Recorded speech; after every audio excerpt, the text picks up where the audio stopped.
today's marks a significant milestone in Comité Cívico's ongoing efforts to bring electrical vehicle charging infrastructure to the Imperial Valley. These charging stations are part of Comité Cívico's Lithium Valley Charger Equity Initiative, a program that underscores Comité Cívico's commitment to ensuring that local families have access to reliable, affordable vehicle charging infrastructure. According to the U.S. Department of Energy, only 3 fast charging stations existed in our valley's vast 4,500 square miles prior to the launch of this initiative. With the completion of this project, the number of fast charging electric vehicle charging stations in the Imperial Valley sits now at 16 or 32 connectors, utilizing local contractors and union workers. At the core of this project is the principles of environmental justice. Comité Cívico is committed to ensuring that Imperial Valley's underserved communities have access to clean energy technologies while also supporting the broader goals of equitable access to electric vehicle infrastructure across California rural communities. This project is a tangible example of our commitment. Last year, there was a news article calling our area the harshest charging desert for electric cars. And I've had friends and families experience this, live this. During their visits, at times, they'd be forced to go to El Centro or other cities just to power up. And each time they had to leave our city was a missed opportunity to keep them here in Brawley, supporting local businesses and enjoying our community. With these new chargers, we're taking a bold step toward ensuring that visitors and residents alike can stay here, spending their time and dollars in Brawley. This is not just an initiative to better our environment and air quality, but to also help our local economy and small businesses. As California prepares for more electric vehicles, Brawley must be ready to meet the charge. Get it? Meet the charge? The charge? No? They all can be zingers. But electric vehicles are coming, and we can be certain they will play a greater role in our collective pursuit of a greener, cleaner future. In that spirit, I want to stress that although Comité Cívico did encounter their fair share of challenges in another city, here in Brawley, we recognize that when there's a genuine need and a practical solution, politics must and will take a back seat. Thank you. Because this new charging infrastructure is placed in ideal location, small businesses, nonprofit, public services, healthcare, it's all here. And this will keep our community vibrant. This ensures that all who pass through can easily power their vehicles and contribute to our local economy. So thank you for your dedication and vision. I really do believe you're building and creating something here. I think this, when we look back years from now, we'll see this is a catalyst for a hub, a center where people can park and eat, visit, get services, learn more, be engaged. And I do feel we're starting something today. And as Mr. Olmedo said, I'd be remiss if I didn't acknowledge and thank our city staff for their work and collaboration in this effort. Congratulations once again, and thank you all for being part of Brawley's next chapter. Thank you. So one of the key priorities of the Energy Commission is to help fund the build out of chargers and hydrogen stations to help meet clean transportation goals in California. We accomplish this primarily through grant funding opportunities, which Comité Cívico was a beneficiary, and research and development. My agency is also the lead for analysis on infrastructure for zero-emission vehicles. Normally, Commissioner Patty Monahan would be speaking to you because she led the transportation efforts. I do not. It's outside of my policy portfolio, but as Luis said, I step up wherever I can. So she led the efforts on the grants we awarded to Comité Cívico and others for these EV charger installations. Her term ended recently, so she is no longer at the commission. That's why she's not here. But we do have a new commissioner, Nancy Skinner, who will be taking over the transportation efforts. You may have heard of her. She served as an assembly member and a senator, has been in the legislature for many years, and she drafted over 100 pieces of legislation, a lot of those, the energy policies that we have today. So she is going to be very helpful to us in advancing our work and I plan to bring her out to the Imperial Valley to visit us soon and to engage with all of you and get to know you better. So she's excited to meet the moment, to meet the charge, as the mayor said. For now, though, I do want to invoke the quest that former Commissioner Monahan talked to you about when we celebrated the ribbon cutting in Calipatria. She said she wanted to make the Imperial Valley the model for charging deserts. But she wanted to flip the mentality of a desert to be a place of abundance, a place where there would be plenty of chargers for anyone who needed them. Comité Cívico is helping make that dream a reality.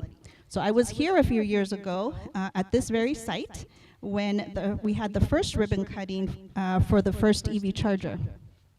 I was at the celebrations for the EV chargers in Calexico, in Calipatria, and here we are today celebrating more chargers in Brawley.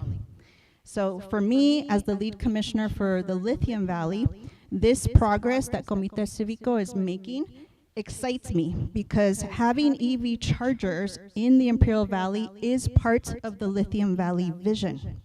We are aiming to have lithium development that enables the co-location of manufacturing of electric vehicle batteries and eventually electric vehicles themselves. And we want the community to have access to those electric vehicles and to be able to charge those vehicles when they need to. We want you to have better air quality. Transportation is California's #1 problem and is the state's biggest source of smog-forming nitrogen oxides and toxic diesel soot. Trucks traveling to and from the border are emitting greenhouse gas emissions and air pollution in the surrounding communities that have suffered from a high pollution burden. And as you know quite well, pollution doesn't recognize borders. And that's why the transition to a clean energy future is particularly important in this part of the state that is so close to the border and that has different rules and regulations. So the Energy Commission is encouraged by the vision and the ambition of the local leadership here, community groups like Comité Cívico, the City Council. We as a state need to continue uplifting efforts of individuals and groups like you. We want to ensure adequate electric vehicle refueling in areas with communities experiencing air quality issues in particular. So we too are committed to equity and environmental justice. So again, congratulations to Comité Cívico, to the city of Brawley, and the entire Imperial Valley. We're happy to be here and honored. And again, whenever we can step up to support you, please let us know. We'll be here. But the promise of lithium extraction holds a lot, there's a lot of potential benefit for this community, but there's also a lot of risks associated with it. And there's a risk that the inequalities that already exist here could be made worse by inequitable business plans, by a lack of care for the environment, and by a failure to invest in the future workforce. And we know that if big corporations that want to extract this lithium are left to their own devices, they'll probably choose to do so while making the minimum amount of investments in the community possible and just trying to skate by with the bare minimum.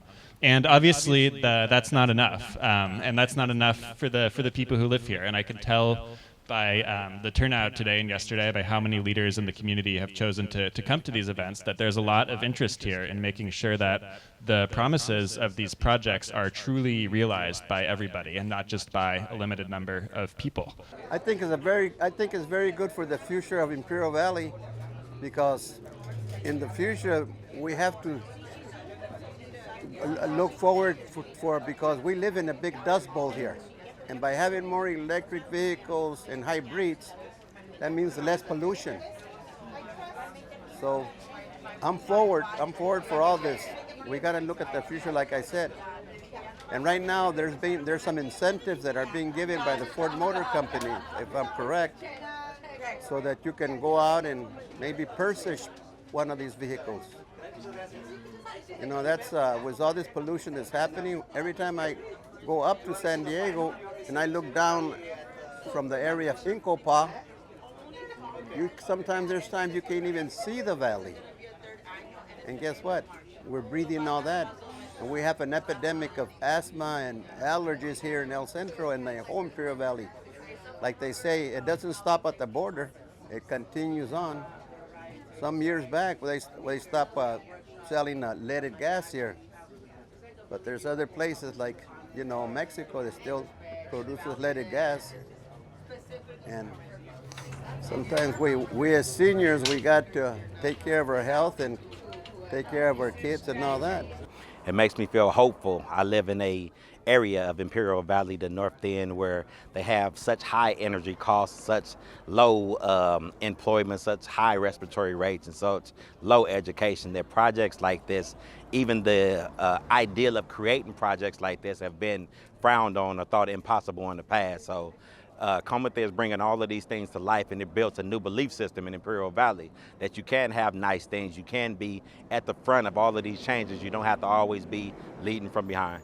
I know that they're calling this area of California Lithium Valley. I want to keep in everybody's mind that lithium comes from this area, from the people. It will be, should be for the people, not just lithium for profit, lithium for the people. You know what, if you're still having any questions, I encourage you to go out to any dealership in the Valley and go test drive one, check it out, maybe rent one, just try it out, give it a chance.